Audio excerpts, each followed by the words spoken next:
Coucou tout le monde, j'espère que vous allez bien. Je parle pas très fort ce matin parce que j'ai mon mari qui dort juste à côté. Du coup ça va être un peu une étude biblique chuchotée. En tout cas j'espère que ça va passer une très bonne semaine. Je n'ai pas sorti de vidéo il y a 2 semaines parce que j'étais tout simplement au travail, donc c'était impossible de filmer et de monter. Donc j'espère que vous m'en tiendrez pas rigueur. En tout cas aujourd'hui on se retrouve pour l'étude de Galates chapitre 2. C'est un tout petit peu plus court par rapport au chapitre 1. Donc sans plus tarder, je vais commencer par prier pour remettre ce moment entre les mains du Seigneur et ensuite on va commencer par l'étude biblique du chapitre 2 de Galates. Seigneur Dieu, j'ai à cœur de te remettre cette étude du chapitre 2 de Galates entre tes mains, Seigneur. Que nous puissions tous comprendre tes saintes écritures, Seigneur. Aide-nous à être disposés par rapport à cette étude, Seigneur Jésus. Que notre esprit puisse être captivé par ta parole et rien d'autre. Que tout ce qui se passe autour de nous ne puisse pas nous s'impacter dans notre étude, Seigneur Jésus. Bien au contraire. Merci pour ta parole, Seigneur, qui nous permet de grandir spirituellement et dans notre vie de tous les jours, Père éternel. Oui, béni sois-tu, Père céleste. Amen. Ok, donc ce que je vais faire, c'est que je vais commencer par lire le chapitre en entier. Et puis ensuite, je détaillerai verset par verset comme je l'ai fait au chapitre 1. Zoomez un tout petit peu pour que vous puissiez voir. Comme ça, vous voyez mieux. Okay. 14 ans plus tard, je suis montée de nouveau à Jérusalem avec Barnabas. J'avais aussi pris Tite avec moi. Je suis montée à la suite d'une révélation et je leur ai présenté l'évangile que je prêche parmi les non-juifs. Je l'ai exposé en privé à ceux qui sont les plus considérés afin de ne pas courir ou avoir couru pour rien. Or, Tite, qui était avec moi et qui est grec, n'a même pas été contraint de se faire circoncire, malgré les prétendus frères qui s'étaient furtivement glissés parmi nous pour épier la liberté que nous avons en Jésus-Christ avec l'intention de nous asservir. Nous leur avons pas cédé un seul instant, afin que la vérité de l'Évangile soit maintenue pour nous, pour vous. Quant à ceux qui sont les plus considérés, ce qu'ils étaient autrefois m'importe peu. Dieu ne fait pas de favoritisme. Ils ne m'ont rien imposé de plus. Au contraire, ils ont vu que l'Évangile m'avait été confié pour les incirconcis, comme à Pierre pour les circoncis. Car celui qui a fait de Pierre l'apôtre des circoncis a aussi fait de moi l'apôtre des non-juifs. Et ils ont reconnu la grâce qui m'avait été accordée. Jacques, Céphas et Jean, qui sont considérés comme des piliers, nous ont alors donné la main d'association à Barnabas et à moi, afin que nous allions, nous, vers les non-juifs, eux avec les circoncis. Ils nous ont seulement recommandé de nous souvenir des pauvres, ce que j'ai eu bien soin de faire. Mais lorsque Pierre est venu à Antioche, je me suis ouvertement opposée à lui, parce qu'il était condamnable. En effet, avant la venue de quelques personnes de l'entourage de Jacques, il mangeait avec les non-juifs. Mais après leur arrivée, il s'est esquivé et s'est tenu à l'écart par crainte des circoncis. Les autres juifs ont pratiqué avec lui ce double jeu, de telle sorte que même Barnabas a été entraîné dans leur hypocrisie. Quand j'ai vu qu'il ne marchait pas droit, puisqu'il ne respectait pas la vérité de l'Évangile, j'ai dit à Pierre devant tous, « Si toi qui es juif, tu vis à la manière des non-juifs et non à la manière des juifs, pourquoi veux-tu forcer les non-juifs à se comporter comme des juifs ? Nous sommes des juifs de naissance et non des pécheurs issus des autres nations.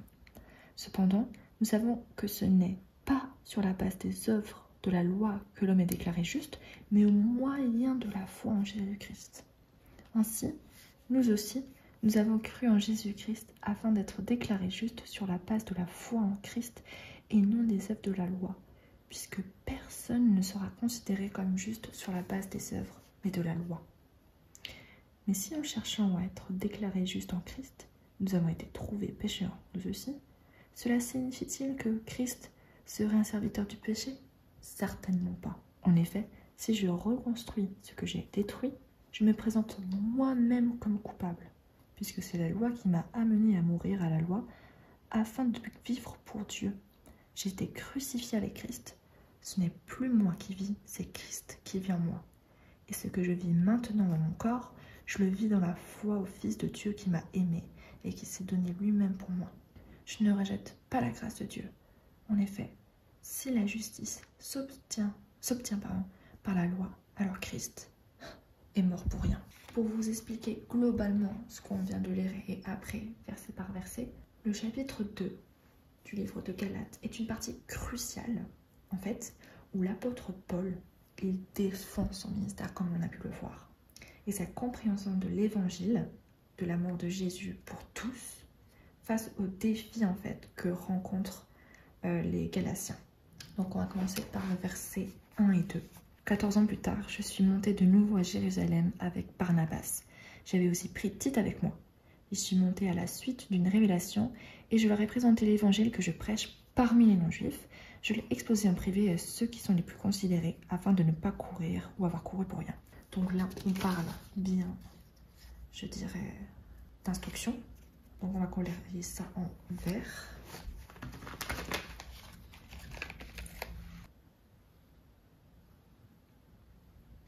Dans ces versets 1 et 2, on voit que Paul raconte le voyage qui est important à Jérusalem. Ce voyage intervient après sa conversion, du coup, et le début de son ministère parmi les non-juifs, donc les païens. Donc là, on voit que Paul monte à Jérusalem en compagnie de son acolyte Barnabas, et on voit qu'il prêche l'évangile, tout simplement, en particulier aux païens. Mais également, on voit qu'il expose également l'évangile, la vérité, à ceux qui sont les plus élevés. Donc, on pense ici aux dirigeants de l'Église, afin d'éviter toute division, parce que pour lui, aux yeux de Paul, il n'y a pas de personne plus élevée que l'autre. Ils sont tous égaux. Comme Jésus, en fait, par rapport à nous, on est tous égaux à ses yeux. Et donc, ça permet qu'il n'y ait aucune division entre les non-juifs et les personnes les plus considérées, comme il est écrit ici au verset 2. Ensuite, versets 3 à 5. Or, Tite, qui était avec moi et qui est grec, n'a même pas été contraint de se faire circoncire, malgré les prétendus frères qui s'étaient furtivement glissés parmi nous pour épier la liberté que nous avons en Jésus-Christ, avec l'intention de nous asservir. Nous ne leur avons pas cédé un seul instant, afin que la vérité de l'Évangile soit maintenue pour vous. Qui est Tite? Tite ici est un collaborateur de Paul, et c'était un païen qui s'est converti tout simplement au christianisme. Alors, grosso modo, dans ces versets-là, on voit que certains voulaient imposer la circoncision. C'est pour ça qu'ici, en fait, Paul parle de se faire circoncire. Et que, justement, Tite n'a pas eu besoin de le faire. Pour en revenir à mon point, certains voulaient imposer la circoncision, qui est une pratique juive, et que Paul ne veut absolument plus dans notre vie chrétienne, en fait, pour les hommes. Paul refuse catégoriquement. Tout simplement parce qu'il défend la liberté que nous avons en Jésus-Christ. Verset 4. Et surtout, ce que l'on doit retenir dans ces versets. Alors attendez que je retrouve mon verset. Ah voilà, verset 4. Il met en garde contre les prétendus frères que l'on voit ici, verset 4. Malgré les prétendus frères. Donc il met en garde les Galatiens, tout ça, de ces prétendus frères qui cherchent à imposer des pratiques légalistes contraires à l'évangile de Jésus-Christ, qui est sa grâce, tout simplement. Et donc là, je ne sais pas en quelle couleur on pourrait surligner. C'est une mise en garde, mais en même temps, je dirais encore une fois en vert. Parce qu'il instruit justement à l'église de Galate de faire attention. Et il les instruit également à suivre le véritable évangile. Donc, hop, on va colorier en vert. Surligner plutôt en vert. Ensuite, on va passer des versets 6 à 9. Alors attendez, je remonte un tout petit peu. Voilà. Quant à ceux qui sont les plus considérés, ce qu'ils étaient autrefois m'importe peu. Très important. Dieu ne fait pas de favoritisme. Amen. Ils ne m'ont rien imposé de plus. Au contraire, ils ont vu que l'évangile m'avait été confié pour les incirconcis comme à Pierre pour les circoncis, car celui qui avait de Pierre l'apôtre des circoncis a aussi fait de moi l'apôtre des non-juifs. Et ils ont reconnu la grâce qui m'avait été accordée.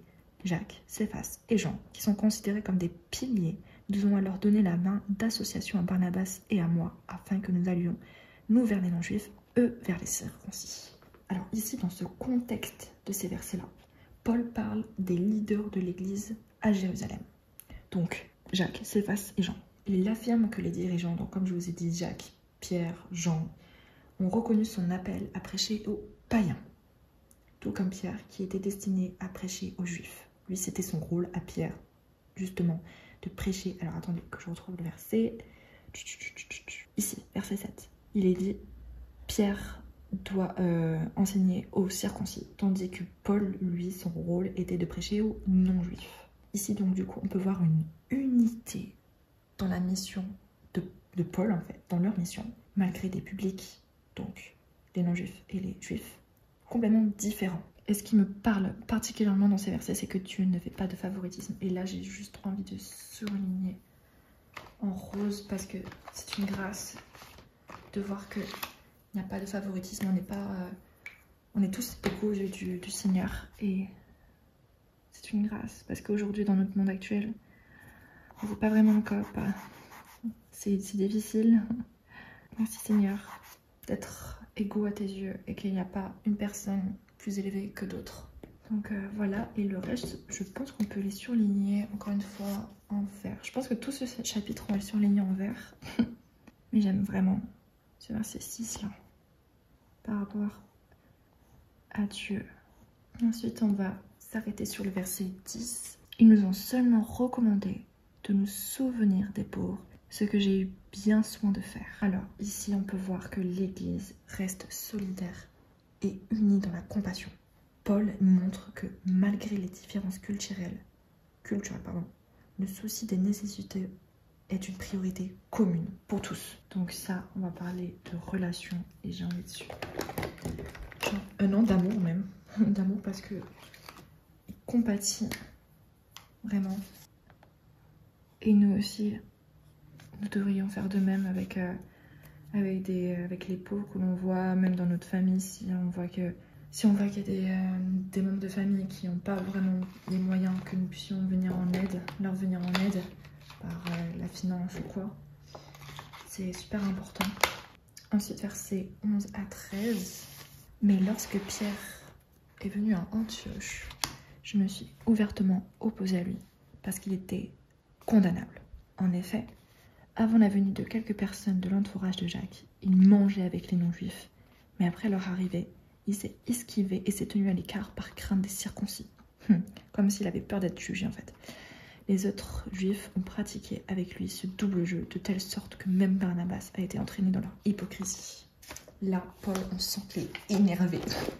Là, il est furax. Donc là, de ce qu'on retient clairement de ces 3 versets, c'est que Paul confronte Pierre publiquement à Antioche. Pourquoi Paul est énervé en fait tout simplement contre Pierre? Parce que à la base, Pierre avait accepté de manger avec des païens. Au verset 12, il mangeait avec les non-juifs. Mais ensuite, il s'est retiré. Là, en fait, ensuite, au verset 12, on voit qu'il s'est tenu à l'écart par crainte des circoncis parce qu'il avait peur du jugement des juifs. Et en fait, Paul dénonce cette hypocrisie car elle met en danger l'unité de l'Église et la vérité de l'Évangile. Et c'est pour ça que Paul était énervé, en colère, on va dire plutôt, en colère contre Pierre, car il a même entraîné avec lui Barnabas, qui est censé être le bras droit de Paul. Donc, est-ce qu'on peut parler de péché? Je sais pas. Est-ce qu'on peut parler de péché? Je sais pas. Dans le doute, je vais rien surligner, mais ça me rappelle un peu notre vie de tous les jours aussi. Est-ce que nous, en tant que chrétiens, parfois, on a peur du jugement des hommes et est-ce qu'on fait pas pareil que Pierre à ne pas montrer que nous sommes chrétiens et justement, pas renier Christ, mais à éviter d'en parler parce qu'on a peur de se faire critiquer. Est-ce que c'est pas aussi notre cas aujourd'hui en tant que chrétien? Parce que c'est beau de pointer Pierre du doigt, mais est-ce que nous aussi on fait pas ça dans nos vies de tous les jours, à cacher notre foi parce qu'on a peur de se faire critiquer ou juger par nos collègues, par nos amis, par des camarades de classe ou quoi? Est-ce que nous aussi c'est pas la même chose? C'est pour ça que voilà, c'est bien beau de dire que Paul juge et tout, mais est-ce que nous aussi dans notre vie de tous les jours c'est pas la même chose? Ça c'est un point qui fait réfléchir. C'est un point qui fait réfléchir. Ensuite on va s'arrêter au verset 14 qui est assez long. Quand j'ai vu qu'il ne marchait pas droit puisqu'il ne respectait pas la vérité de l'évangile, j'ai dit à Pierre devant tous: si toi qui es juif, tu vis à la manière des non-juifs et non à la manière des juifs, pourquoi veux-tu forcer les non-juifs à se comporter comme des juifs? Paul confronte publiquement, mais aux yeux de tous, Pierre, pour souligner que le salut ne dépend pas de l'observance de la loi juive, Pierre, en agissant ainsi, reniait par ses actes l'évangile qu'il prêchait. Et Paul, en tant qu'évangéliste, n'a pas eu peur en fait de dire clairement la vérité aux yeux de tous. Parce que Paul n'a pas eu peur de dire la vérité. Souvent, on a peur de froisser les gens en leur disant clairement que là, t'es en train de pécher, etc. Et Paul, lui, il n'a pas eu peur. Et donc, il a fait preuve d'obéissance envers le Seigneur parce qu'il nous est enseigné dans la Bible de rediriger avec sagesse, je ne sais pas si c'est vraiment le mot rediriger, mais de conseiller avec sagesse notre frère ou notre sœur qui est dans le péché et de le ramener vers le Seigneur. Et ça, c'est clairement ce qu'il fait. Paul, bon, je ne sais pas s'il a dit ça avec amour ou quoi, mais peut-être qu'il a dit ça... je pense qu'il était un peu énervé quand il a dit ça quand même. Il n'a pas eu peur, Paul, et c'est tout à son honneur de l'avoir fait, vraiment. Et je pense que Pierre a dû se sentir mal quand il a entendu Paul lui dire ça. Quand j'ai vu qu'il ne marchait pas droit, puisqu'il ne respectait pas la vérité de l'évangile, pour moi c'est un péché. Parce que tout ce qui n'est pas obéissance à l'évangile est contraire à Dieu, donc est un péché. Donc on va mettre ça en bleu. En bleu, en bleu, en bleu. Surtout qu'en plus il détourne les non-juifs en fait du véritable évangile en vivant comme les juifs. Donc it's not good. Ensuite, on va passer au verset 15 et 16. Nous sommes des juifs de naissance, et non des pécheurs issus des autres nations. Cependant, nous savons que ce n'est pas sur la base des œuvres de la loi que l'homme est déclaré juste, mais au moyen de la foi en Jésus-Christ. Ainsi, nous aussi, nous avons cru en Jésus-Christ, afin d'être déclarés justes sur la base de la foi en Christ, et non des œuvres de la loi, puisque personne ne sera considéré comme juste sur la base des œuvres de la loi. Paul, ici, il insiste encore une fois sur une vérité centrale. La justification, les amis, la justification. Le fait d'être déclaré juste devant Dieu. La grâce ultime que Christ nous a donnée par sa mort à la croix. Et ça, il insiste encore une fois dessus sur ces deux versets. Nous sommes déclarés justes uniquement par le moyen de la foi en Christ. Pas par l'obéissance de la loi, mais juste par la foi en Christ, par sa grâce, ce cadeau ultime que Jésus nous a donné par sa mort. Et ça, Paul, il insiste dessus. Et en fait, cette déclaration que Paul enseigne à Pierre, là je pense qu'il s'adresse à Pierre, oui, cette déclaration, elle est fondamentale pour comprendre la grâce de Dieu. Et donc là, clairement, vous parlez de grâce. Donc j'ai envie de souligner ça en orange, parce que c'est fondamental. Je pense que c'est les versets clés de ce chapitre, je dirais. Ouais, je pense que c'est vraiment les versets clés. La foi et non la loi. Bien sûr, il y a des commandements qui nous ont été donnés dans l'Ancien Testament et qui n'est pas ajouté. Par là, je veux dire que Jésus n'est pas venu pour supprimer les lois passées, en fait. Il est venu les appliquer par sa mort à la croix. Ensuite, versets 17 et 18. Donc, mais si en cherchant à déclarer juste en Christ, nous avons été trouvés pécheurs nous aussi, cela signifie-t-il que Christ serait un serviteur du péché ? Certainement pas. En effet, si je reconstruis ce que j'ai détruit, je me présente moi-même comme coupable. Donc là, en fait, il explique clairement aux Juifs, il réfute l'idée que la foi en Christ encourage le péché. C'est pas parce qu'on a foi en Christ que l'on pêche et que du coup la loi elle est balayée, quoi. Donc là, je sais pas en quelle couleur je peux surligner ces versets, donc du coup je vais les laisser comme tels. Et ensuite on va finir avec les versets 19 et 21. Je remonte un tout petit peu. Puisque c'est la loi qui m'a amené à mourir à la loi afin de vivre pour Dieu. J'ai été crucifié avec Christ, ce n'est plus moi qui vis, c'est Christ qui vit en moi. Est-ce que je vis maintenant dans mon corps? Je le vis dans la foi au Fils de Dieu qui m'a aimé et qui s'est donné lui-même pour moi. Je ne rejette pas la grâce de Dieu. En effet, si la justice s'obtient par la loi, alors Christ est mort pour rien. Ça, c'est tellement grave à la fin de ce verset. Paul, entre guillemets, explique qu'il a mouru, je sais pas si c'est correct, à la loi en Christ. Il explique clairement dans ces versets-là que la vie chrétienne est une vie transformée, une vie transformée, où Christ vit à travers le chrétien, tout simplement. Donc, j'ai été crucifié avec Christ, ce n'est plus moi qui vis, c'est Christ qui vit en moi. Là, il dit ça, à la fin de ce verset, alors Christ est mort pour rien, tout simplement parce que si la loi pouvait sauver les gens, alors Christ est mort pour rien, sauf que la loi ne sauve pas. C'est la nuance. Donc cela signifie et que ça souligne la suffisance de l'œuvre de Jésus pour obtenir le salut. je sais pas en quelle couleur. Ben, je dirais en bleu turquoise. En bleu turquoise. Parce que c'est la foi en Dieu et pas en la loi, tout simplement. Donc on va surligner comme ça. Donc pour conclure, Galates 2 résume parfaitement que la liberté en Christ s'obtient par la foi et non pas par la loi. Et ça, Paul, il le surligne, il le souligne, tout ce que vous voulez dans ce chapitre. C'est explicite. Dans les versets qu'on a lus aujourd'hui, Paul défend l'évangile contre tout, contre le légalisme des Juifs. Et aussi, il n'a pas peur de vraiment dire la vérité à ses frères qu'il a dans son cœur. Je pense que Pierre, il aime beaucoup, hein, je pense vraiment, mais qu'il n'a pas eu peur de le remettre sur le droit chemin. Et il insiste. On voit qu'il insiste aussi également sur l'unité de l'Église. Et également, aussi, dernier point que je voulais souligner aussi, que j'avais constaté, c'est que il s'oppose clairement à l'hypocrisie. Il n'aime pas ça. Et tant mieux parce que Dieu non plus n'aime pas l'hypocrisie. Donc voilà, c'est la fin du chapitre 2 du livre de Galates. J'espère que mes petites explications vous ont permis de mieux comprendre ce chapitre-là. On se retrouve bientôt pour le chapitre 3. D'ailleurs, par avance, je vous préviens que le chapitre 3 sera divisé en deux. On s'arrêtera à la fin du verset 14 pour la prochaine fois. Donc je vous préviens d'avance, ne soyez pas choqués ni déçus.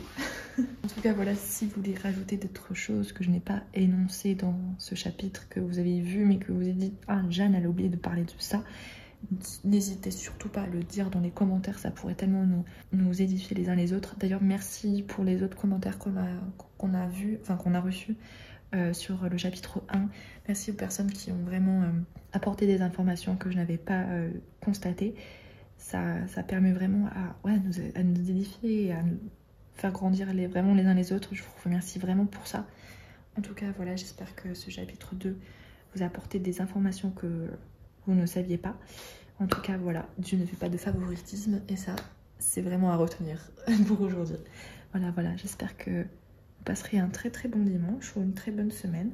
Et je prie dans le nom du Seigneur Jésus que votre foi puisse être tous les jours renouvelée. Bisous, bisous.